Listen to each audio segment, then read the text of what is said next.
Namaste. So, in the aftermath of the Pahalgam attack, India has struck 9 sites inside Pakistan. 8 of them are close to the border, and one is inside Pakistan in Bahawalpur. And these sites belong to the terrorist organizations. Some of them are headquarters of these organizations, and the government of India is saying that it has chosen these sites essentially because it was these terrorist organizations which were behind the Pahalgam attack, and it has precisely chosen to punish only those who are responsible for it without targeting any civilian area or even the establishment of the Pakistani army. However, Pakistan, as was expected, has responded, and it has struck a civilian site, a site in Punj, actually a Gurdwara, and 11 civilians have been killed. And it is also believed that across the line of control and across the border, exchange of fire is taking place, in which some more lives are being lost. So it is a very precarious situation. India and Pakistan at the brink of a war, and it is only hoped that things will not escalate, because what has happened is India has struck and then Pakistan has responded. Before this it was terrorists who had attacked Pahalgam.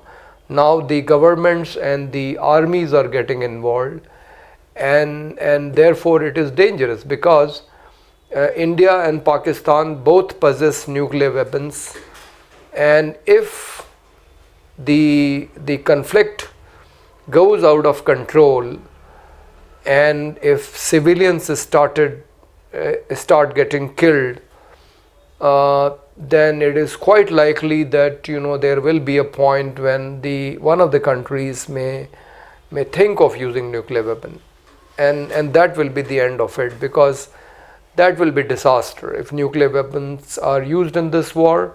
And they will be used both sides, because if one uses, the other cannot resist, they will have to use. So that will be the disaster, because then there will be no winner in that war. There will be mass scale destruction of life and property on both sides, and in addition there will be the dangerous radioactive emission from the uranium and the plutonium used for making these weapons. So we are just hoping that things will not escalate to that level, and the two sides will be restrained in doing whatever they are doing, and actually now that they have both attacked, things should stop at this level and should not go beyond this, because anything beyond this will mean more loss of civilian lives. And the question is, why should the ordinary people, the people whose visas were cancelled, the people who were asked to go back, families separated, the farmers in Punjab who are being denied water from the Indian rivers which flow into Pakistan. So all these common people are made to suffer because of the acts of terrorists, and it would have been better if India would have taken this action jointly with the government of Pakistan, because it is not as if the Pakistani government is necessarily with the terrorists. Pakistani army and ISI may have some relations with the terrorist organizations, and that is why maybe they are allowed to operate from Pakistan. If Pakistani army had chosen not to let them function, they could have easily done that. So the government of Pakistan should have been taken into confidence. The people of Pakistan should have been taken into confidence, and had it been a joint operation, or with the consensus of the large Pakistani civilian society, it would have been better, because it is not just a one-off situation. I mean, there was a terrorist attack in 2019 in Pulwama, and now there is one in 2025, and we don't know whether it will stop here, because these terrorists will continue to function so long as they are given patronage by some authority or the other. I mean, the United States has sponsored terrorist organizations in the Pakistan-Afghanistan area. The Pakistani government has supported them, and they have thrived essentially because of the money and the arms that are diverted to them by the governments and the armies. If this has to stop, then the governments have to take a decision to withdraw the support provided to these terrorist organizations. United States, after handing over power to Taliban, has hopefully withdrawn from this area and will not support any more terrorist organizations.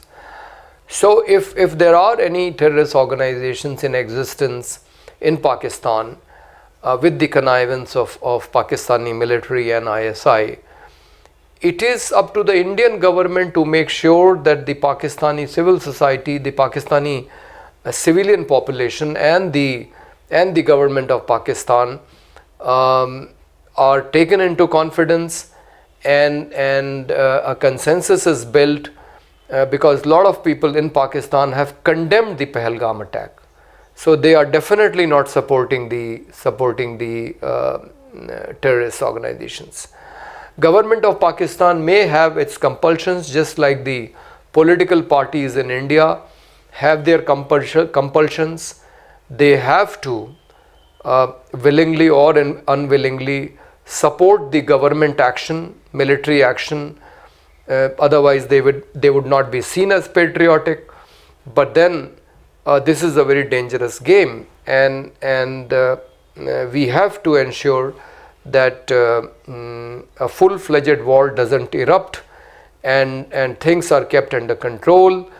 And this can happen only if there is a direct negotiation between the governments of India and Pakistan.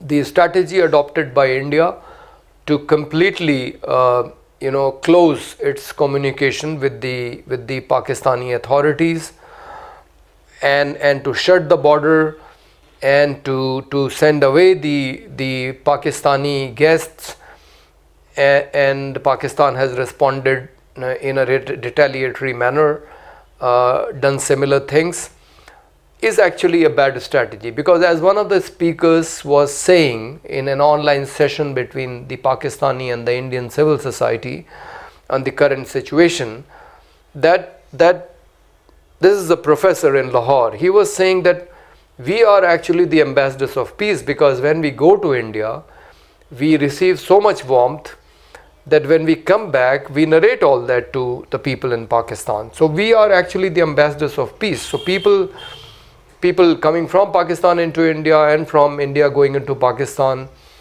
actually their experience is very heartwarming. They are welcomed by the people of the other country, and hosted by them, and made to feel comfortable. They feel almost at home, because it is the same language, same food, same almost everything. So the biggest asset to any government which is serious about curbing terrorism is the common people of India and Pakistan, who want to live in peace with friendship. So more people to people contact should be encouraged. In fact, the government of India should have adopted an exactly opposite strategy. They should have allowed more Indians to go into Pakistan and more Pakistani citizens to come into India. Of course, making sure that no terrorists cross the border, and everybody clears the official procedure with passport and visa and whatever are the requirements. The permission from their own home ministry, which is an additional requirement if somebody is traveling to Pakistan. So all those things taken care of. If people were allowed to mingle, that would have been the greatest bulwark for the government of India in its fight against terrorism, because if people came out against the terrorist organizations, it would ultimately put pressure on the Pakistani government, and together they would put pressure on the Pakistani military and the ISI to stop funding these terrorist organizations. So we hope that the war doesn't escalate. It ends here with the attack on Punch, and none of the countries launch any fresh attacks, and they engage in dialogue to think of a long-term solution to the problem of terrorism. If it has to be eliminated, it can only be eliminated with the joint cooperation of the two governments. Only when they become serious, the terrorist establishment can be dismantled. Thank you.